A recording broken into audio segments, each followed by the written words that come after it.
Sumala ha, pamahayag ni Jesus Kristo.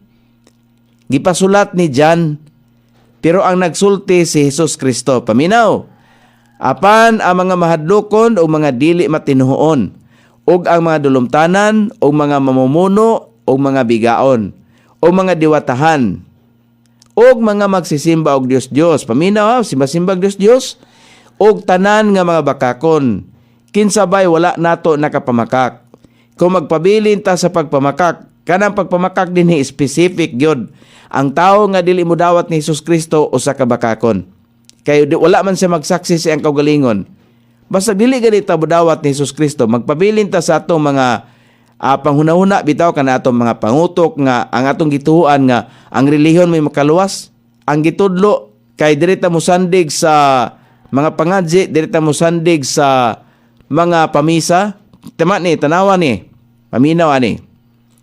Tana mga bakakon, kaya ang pagkabakakon din akong balikon ha, ang pagkabakakon din dili mo dawat nga si Kristo ang manuluwas. So unsa may ilang maangkon?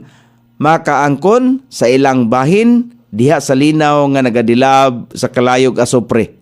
Nga unsa ni siya? Nga mao ay kaduha nga kamatayon. Kinsay makahiagom? Ang atong kalag. So ang Dios nahigugma kanato, dili sa gusto nga kita silutan tungod sa atong mga sala. Busa siya naghatag og mga paagi aron kita mapasaylo.